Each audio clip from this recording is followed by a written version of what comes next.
Our Spark is returning to DJI a bit worse for wear.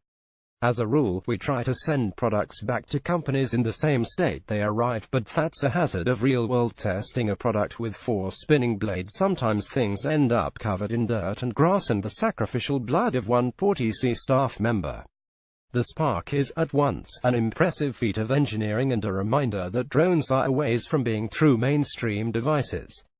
It's DJI's smallest and cheapest drone by far, and the company also has tossed in some neat gesture control tricks that make you feel like Luke Skywalker for the 16 minutes it's in the air. But there are still a lot of kinks to work out. The gesture control is tough to learn, for one thing, and drones in general have a fair bit of regulation to contend with. Also, even with safety controls in place, some blood may still be shed, as our video producer Veen learned when she sacrificed her Memorial Day weekend and a small bit of her middle finger to take the Spark for a spin. That came from a mishap attempting to grab the drone after a flight. There was also a Charlie Brown-style incident that ended with the Spark caught in a tree, though, to our credit, we managed to avoid birdhouses altogether this time out. All of that despite the fact that Veen is a seasoned videographer with some drone flying experience. Even so, the Spark is a good candidate for those who have been eyeing a drone, but don't have the funds or technical skill to pilot a high-end rig. DJI knows how to build a solid quadcopter, and the Spark mostly fits that bill. But any suggestion that we're getting to a point where drones are as easy to operate as, say, an iPhone is woefully overstated. Courting Spark, it's pretty safe to say we were in, or when the Spark debuted recently.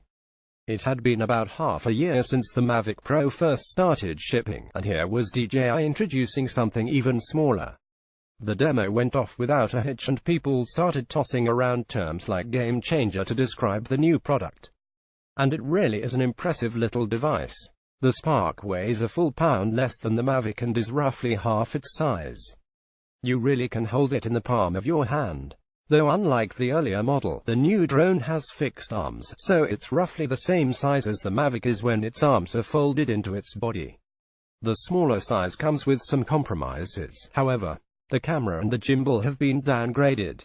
Among other things, you can't shoot 4K video with a drone. Though, given the consumer audience the company is targeting, that's probably not that big of a loss for most. Battery life is really the biggest downside on that front. The company rates it at 16 minutes. That's a bit more than half what the Mavic can do on a charge. The batteries are, thankfully, swappable, and a USB port on the Spark lets you charge the battery by plugging a cable directly into the drone. Though, as we learned the hard way, if you do end up buying the Spark, definitely add a second battery $49 to your shopping cart. You're going to need it. Gonna fly now. Here's our intrepid producer, Veen. 16 minutes of flight time seems like ample time to fly the drone, but not so much when you're still trying to figure it out. I think ample may be a strong word here, depending on what you plan to do with the drone, and that estimate is toward the higher end of what you'll get in real-world usage, but you get the point. There's a learning curve that takes more than 16 minutes to get a handle on. There's a lot happening under the hood, and the fact that DJI was able to build a device that can move based on arm swings and take pictures when a user makes a frame with their fingers is impressive. That the company packed those features into a $499 drone makes it even more so. But like our birdhouse run-in with the Mavic last year, we ran into some issues keeping the drone out of trouble. There's a noticeable delay between making a palm gesture and the corresponding drone movement. And in a few cases, the Spark seemed to behave erratically based on a simple gesture. In one instance, the drone's camera seemed to lose track of the pilot and could only be righted by taking control with the app. For the most part, the drone's obstacle avoidance works as advertised, with the drone stopping and hovering in place before colliding with an object. For the most part, on the second day of testing in the park, Spark was halfway flying backwards in quick shot mode when it encountered some trees, says Veen. The logical thing to do, at least I thought at the time, was to press the return to home button. Problem was, Spark will ascend before it descends. In this case, it ascended right into the trees and then crashed into the ground, now missing a propeller guard. So, that's how we lost a propeller guard and gained an extra coat of dirt. As for the blood, that part came thanks to a botched landing. A spark in the hand. The coolest thing about the spark being palm-sized is that you can use said palms as launch and landing pads. Neat, right? There are, naturally, some safety features on board. DJI lists a dozen in all, designed to help users avoid the spinning blades of doom, including one that shuts the propellers off when it detects that an object is getting too close. But poor Veen still managed to get caught in the crossfire when attempting to pull off one of the built-in features. Veen again. I was told that if you grab Spark by the bottom and flip it 90 degrees during DJI's demo, its propellers would stop spinning. Just as I reached up to grab the drone, it spun out of control and my fingers got caught in the propellers. Ouch. Red tape. Some other takeaways from a few days' worth of testing in New York City. Flying is hard in the big city, for myriad reasons. And it seems to be something of a legal gray area. Or, rather, it's a bit of a mixed bag as to whether authorities will hassle you for doing so.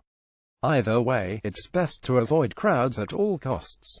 The app has a built-in warning feature that lets you know when you're in a no-fly zone. And from the looks of things, that applies to basically all of Brooklyn.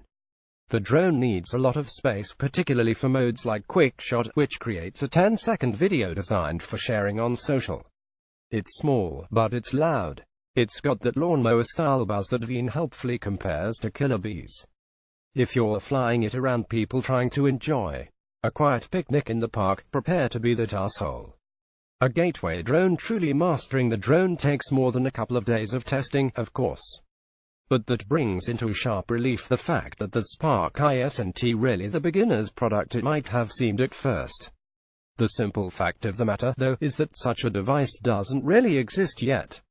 The promise of pulling out a drone for a quick selfie is still years out. The Spark does feel like a step closer. However, $499 is an easier pill to swallow for those who have been eyeing drone ownership for a while. And the device's slew of different tricks will keep owners entertained once they've got a handle on the control system. Thankfully, there's a pretty robust warranty system in place as you work through the process. And, of course, be careful where you grab. On that note, a parting message from Veen. Dear DJI, I will be returning the Spark covered in dirt and grass and minus a propeller guard. I apologize, but we did wipe off the blood beforehand.